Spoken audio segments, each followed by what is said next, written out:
Hey everybody, it's Brad. And I'm Christa. From the Big Family Homestead. And we thought this would be a good video to make, to explain to... Lucy, you got some splaining to do. Because we realized that over the years, you pick up new friends of the channel, which we've picked up a lot recently. And thank you for subscribing. Thank you for watching. Thank you for sharing. But a lot of people don't know who the heck we really are. No. We figured that out. We've kept it secret long enough. Shrouded in mystery.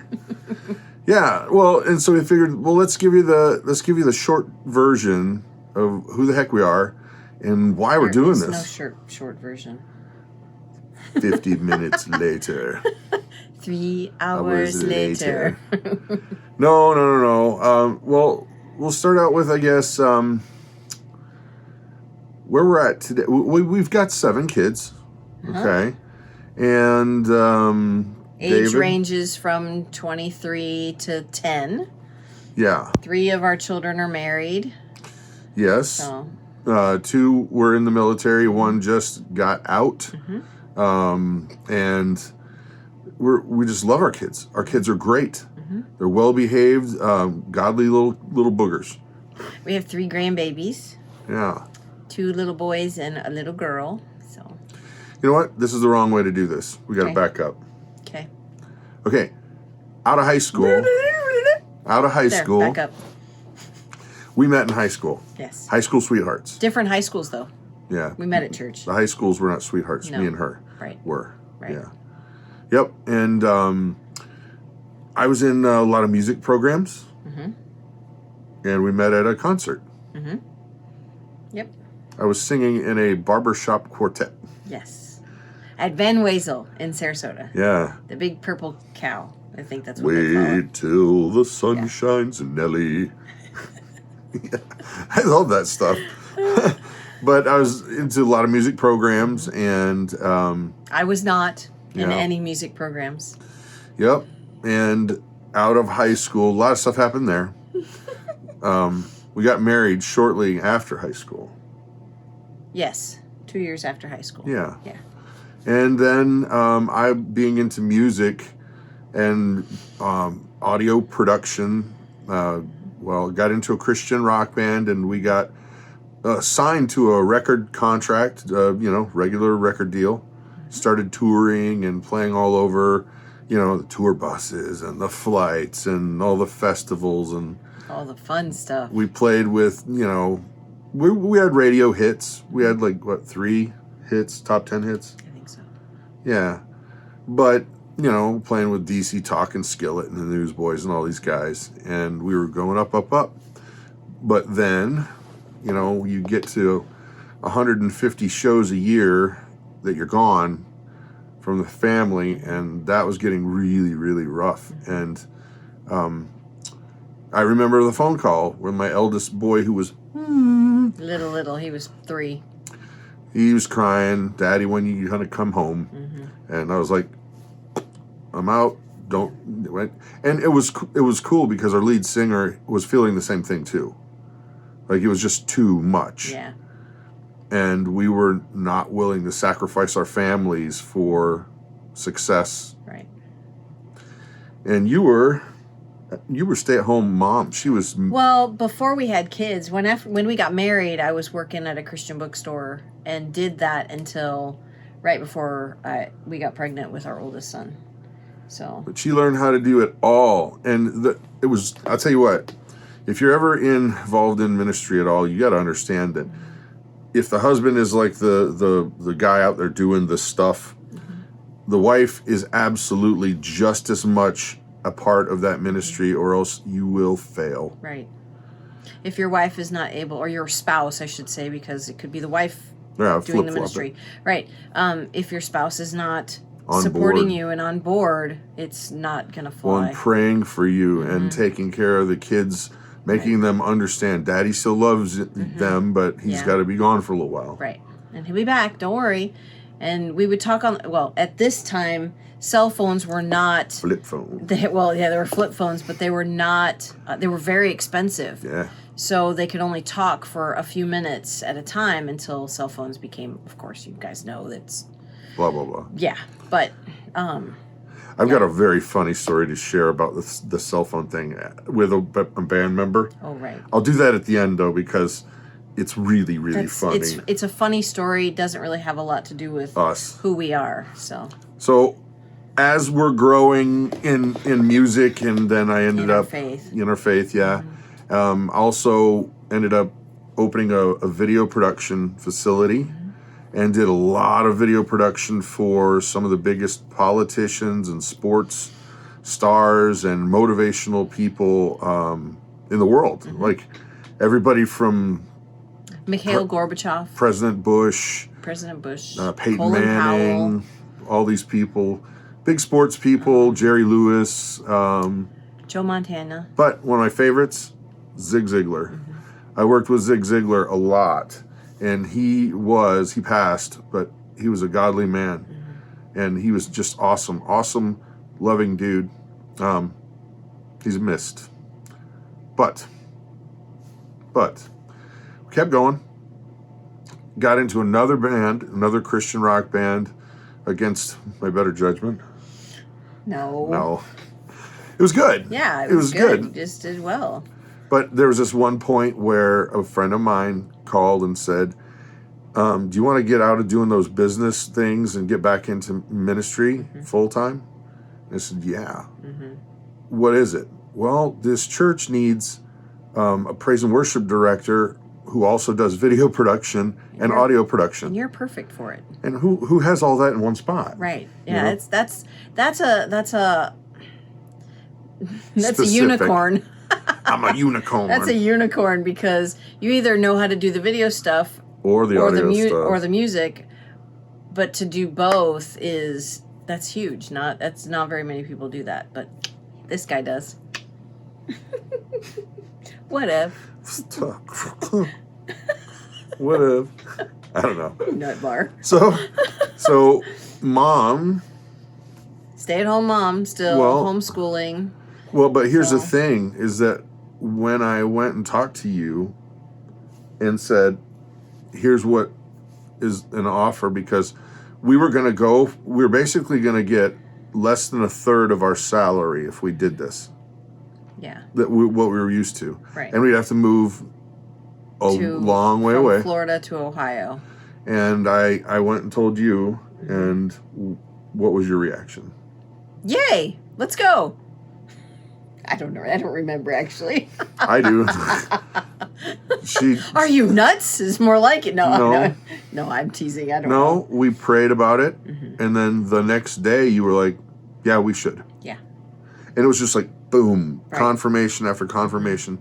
So we moved to Ohio. In a month and a half. While I was pregnant. From the time where I made the first phone call to this church to when we were living there. A month and a half.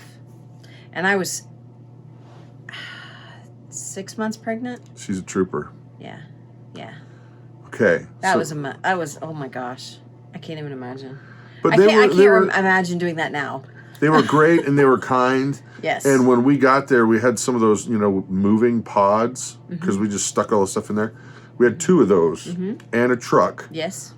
And they brought the entire youth group out, probably 30 kids. And we were done in 1 hour unpacking everything. Yeah. Mm-hmm. That was encouraging. Well, okay. Unpacking the pods and putting it in the house where it goes. So, yeah, not all the boxes were unpacked. Yeah, they're not like rifling through our underwear drawers or anything like that. That took like another 2 months. So, things were doing good there. Mm-hmm. We were living in a parsonage in a very, very expensive part of Cincinnati. Which was cool. It was really cool. But then we realized, you know what? If we're not careful, we're going to end up with nothing of our own when this job is done. Right. Because it will be done at some point. There's not a lot of super relevant praise and worship directors that are 85 years old in contemporary music. So we went and got our own place, and long story short, we realized it was like a light switch went off. It was like it was like honestly like a light switch going off, where we just looked at the shelves in our pantry one day, and it was like lightning. We don't know how to do anything to feed ourselves. No. I had a feeble attempt of a garden the year before we moved. Very feeble attempt. I had never grown anything before. It was okay. So I planted what I thought were tomato seeds, and these viney things are coming up, and what in the world are those? Nope, those ended up being cucumbers. They had packaged them incorrectly, and I didn't know. We didn't know the difference. Had no idea the difference. That's how green I was. Super green. Super green. But we realized we have no skills outside of technology, my technology stuff, or homeschooling. Right. And so we quickly thought we need to start learning how to do this stuff, because we realized that society is held together by string and bubble gum and duct tape. Yeah. And we feel like things are going to get worse soon, and so we were on a mission. So the very first thing what we do, you panic, right? You buy beans and rice. And lots of them. And now what do we do with them? We don't cook beans and rice every day. We still got them. We still got them, actually. They last forever. Well, not forever, but you get it. They last a long time. But this whole time, we have a child that has special needs, and she eats through a G-tube, and she kept getting sick. Her name's Grace. Yes, her name is Grace. Yeah. She kept getting sick, and we're like, how are we going to fix this? So I found a farmer who did raw milk. I was like, maybe we could give this to her, see how, did a lot of research. Instead of the Pediasure that she'd been getting, and started giving her the raw milk, and she stopped getting sick. I'm like, all right, we need goats. Okay, now mind you, we're on 1 acre. Yeah.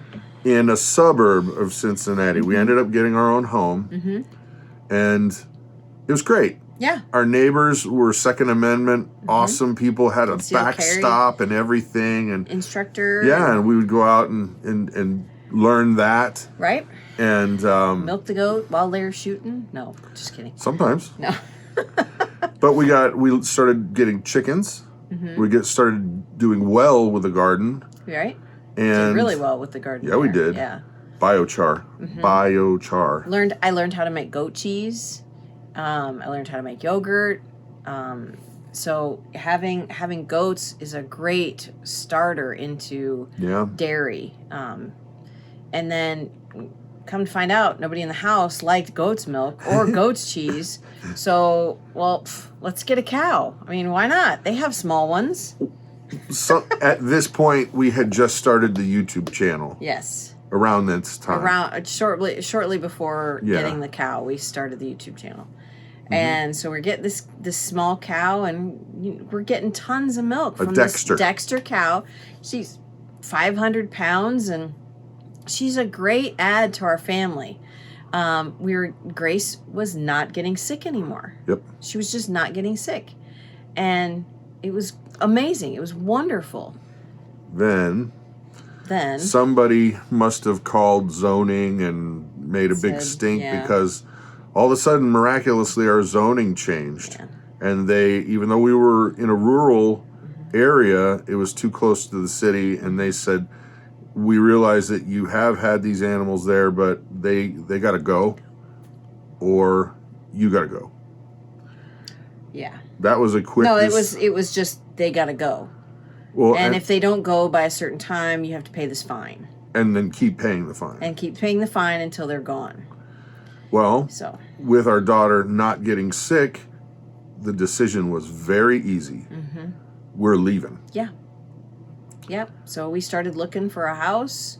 We put a plea out on YouTube saying, hey, does anybody know of a farm that we could lease purchase, because you get your income through YouTube? How is that possible? Banks didn't understand. Mortgage companies don't like weird, income situations. Yeah. So there was a family that reached out to us and said, hey, we have this farm. We're not using it right now. Would you like to lease purchase it? Yeah.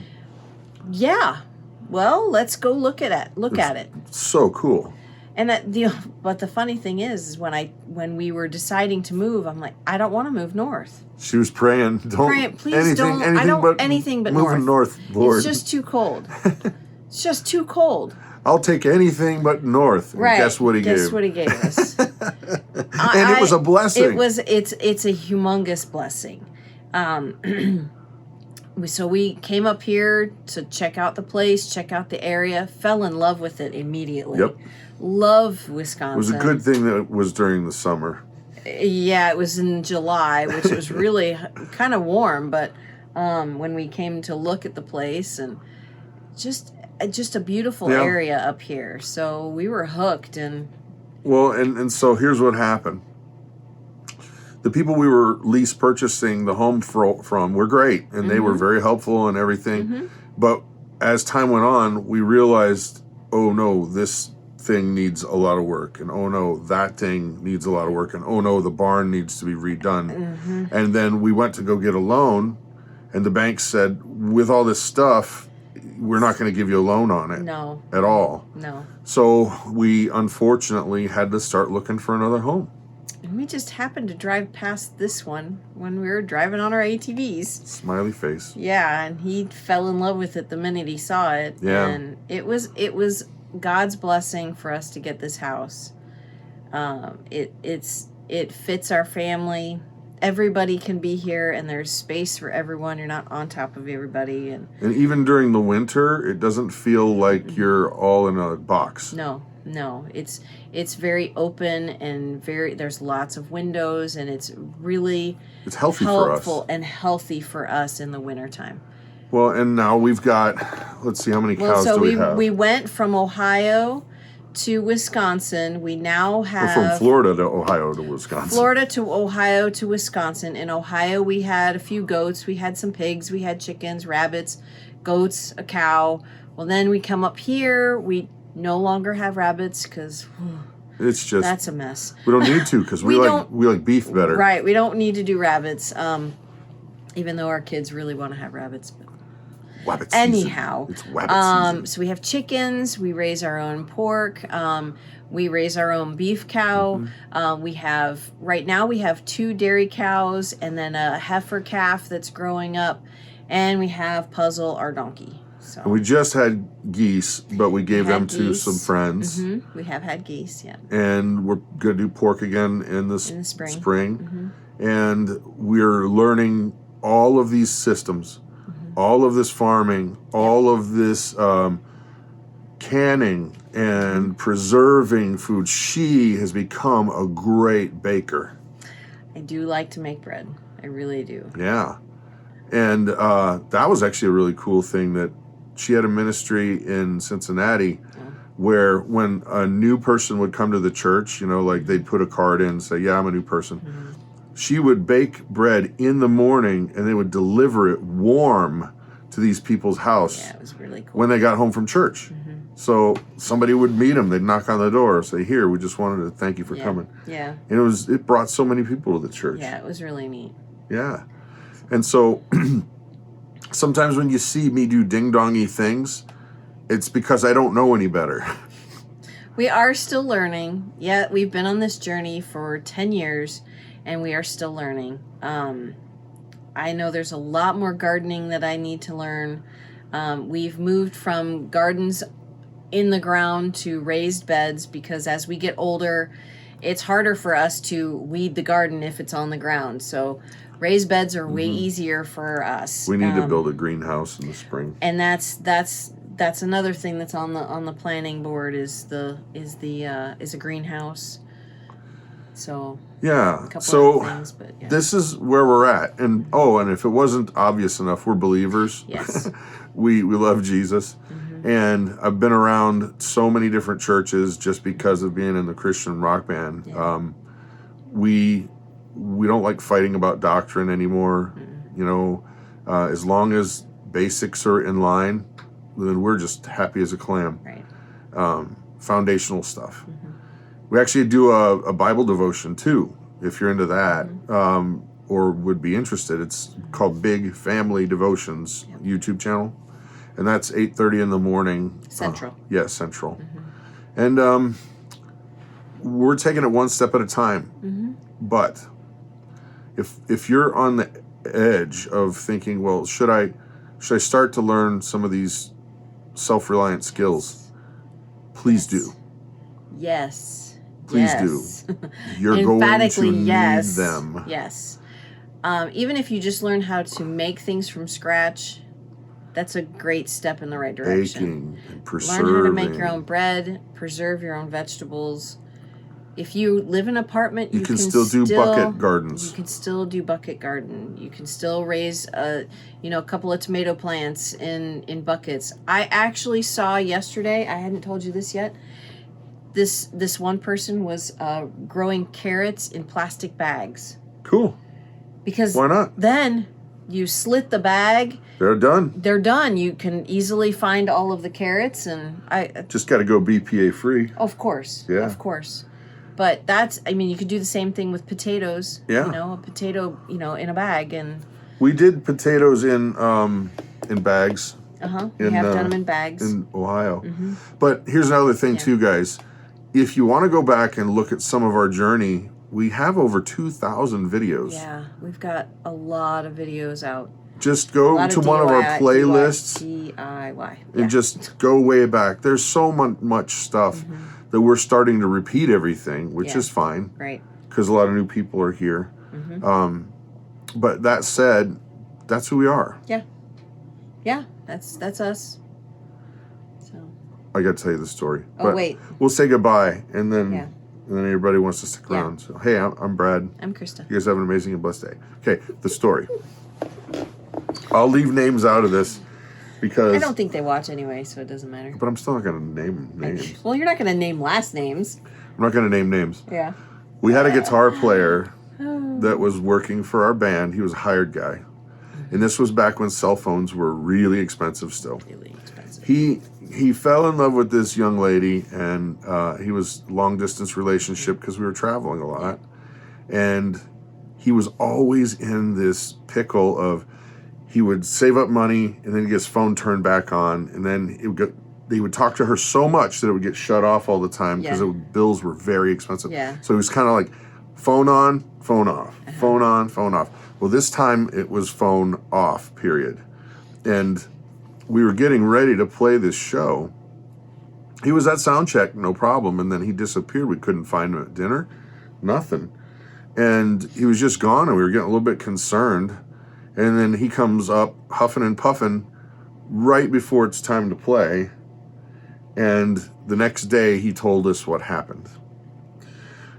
He said that he was looking for one of the office telephones so he could sneak a phone call to his girlfriend. Yeah. And he said that he was going further down this passage and turned the passage left and going through doors, and it's getting darker and darker to where he couldn't really see anything. And he was like scanning the walls for a light switch. So he went up some stairs, he opened a door, stepped ahead, and then he said he was suddenly in the air, floating, and then under the water in complete blackness. How scary is that? I mean, I think I probably would need to be taken away in a white coat. He fell into the church's baptistry. You know those things up front? The baptistries? Skadoosh. Yeah. There you go. So scary. So funny story. Enjoy that. So then now I guess we got to say goodbye again. Goodbye. Goodbye again. Bye.